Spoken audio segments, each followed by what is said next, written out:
the Minnesota Wild podcast, presented by Acrisure. Did it just, I know, Bill, your focus has always been on, like, right now with the roster where the life cycle's at, but did it just work out that way that it's only 3 picks? Like, it was a smaller draft class than usual this year? Yeah. Oh, yeah. It definitely just reinforces where, it's about the now, right? Yeah, I mean, you always have to think about the future, too. But, like Rico said, there are a couple players that were, on our list and kind of in our in our sights, so we decided to make the moves to trade up to get them, and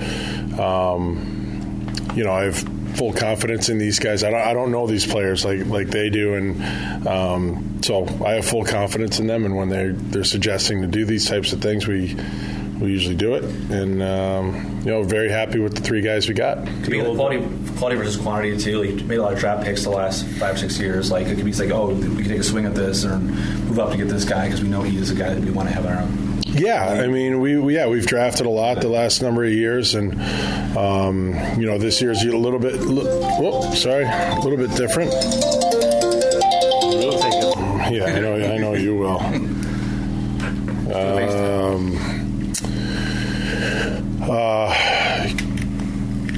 Don't know what I was saying. No, like the quality versus quantity, like in terms of guys that you not a lot of picks, but you felt like now since you have a lot of picks the last 5 years, you can maybe take a swing on some guys, like move up a little bit further for the mid-round picks. Yeah. We can take a swing, but going off what these guys say, the competitiveness, the character stuff that these guys have, the desire, all those things kind of blending into it with certain amounts of skill, all that stuff. It's they're worth moving up for. The old saying, you can't teach size, come into play here with. Yeah, I mean, look, no, you take the players that are up on your list that you're happy with and you're comfortable with. They just happen to be big guys, which we like, and we don't have a ton of. So,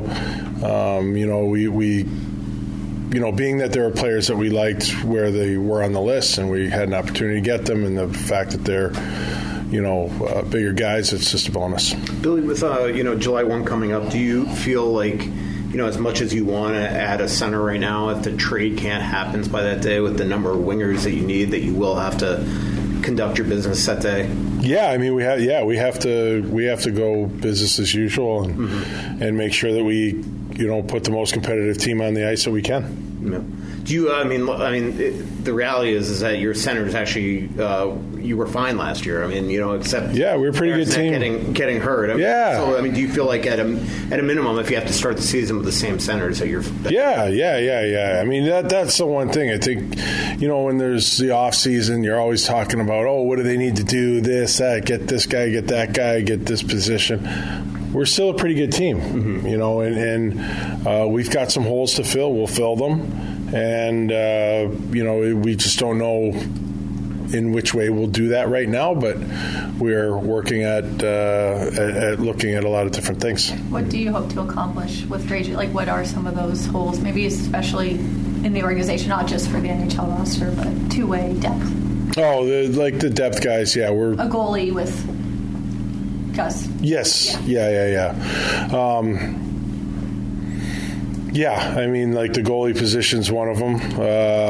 It just to kind of fill the holes that we have and make sure that we have depth guys that can come up and give us games. I mean, you've seen over the last couple of years guys like Jones, Pitlick, they've played over 30 games, each year for us because of injuries and things like that. So it's really important to have good depth players in your organization. Do you see yourselves re-signing Jones? Is that? I mean, I know we've talked to him. Hendy's handling that. I mean, there's always a possibility, and there's always a possibility of not. Any update on Gustafson's timeline after the surgery? No. Bill, do you expect your UFAs to get to market Could you see something happen in these next few days with some of your UFA forwards? Don't know.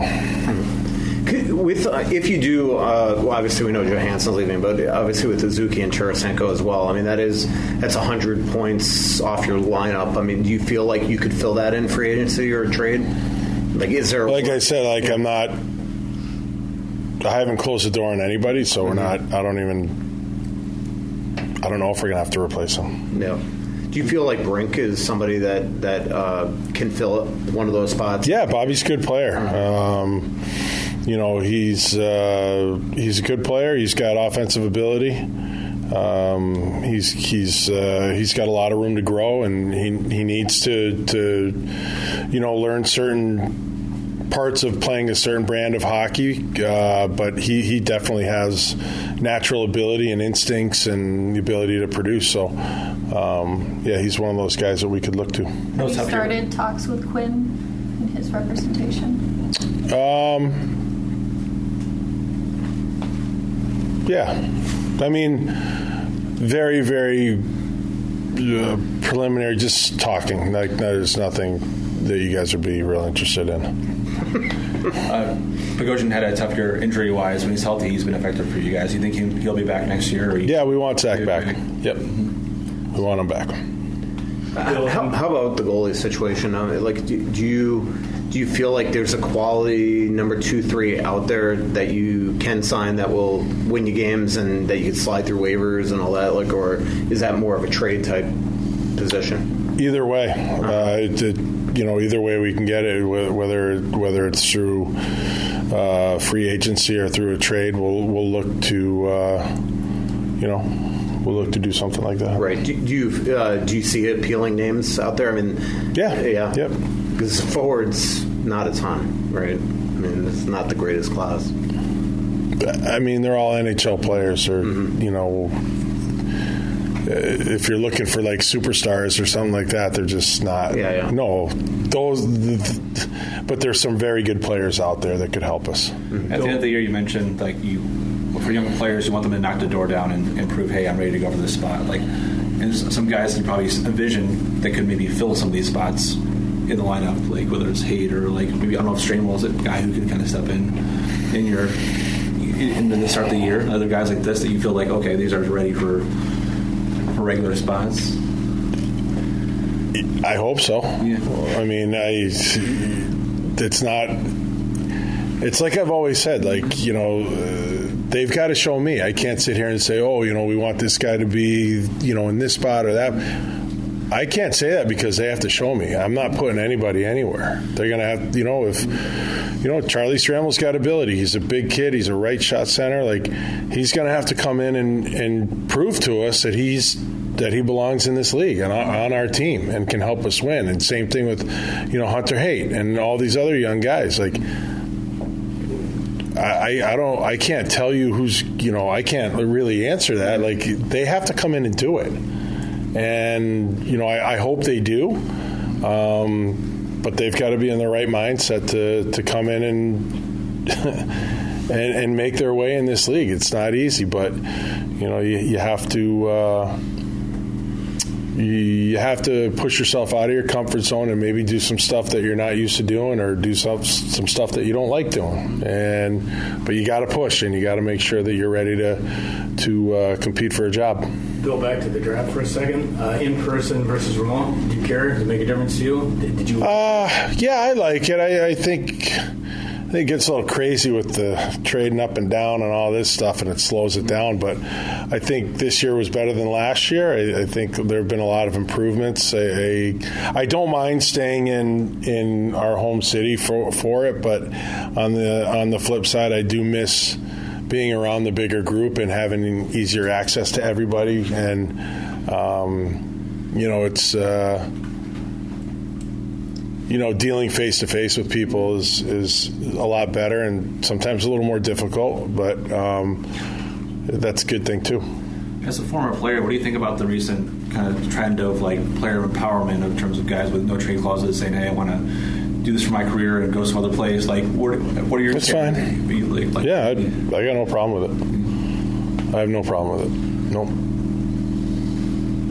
Especially if they want to come to you. Yeah. No, I really don't. Look, this is this is a business, and you look at player side, management side, where people are at in their careers, and all this stuff, and you have to take that seriously and into account. But you also have to, you have to run the business the way you have to run it, and sometimes you're going to agree on certain things with players, and sometimes you're not. But players can do what they want. So for an extraordinary advantage in sports, you need a game plan. For an extraordinary advantage everywhere else, all you need is Acrisure. With a high-tech human approach to insurance, cybersecurity, and more, Acrisure helps you take care of what you care about. That makes winning easy. See what Acrisure's extraordinary advantage can do for you at Acrisure.com.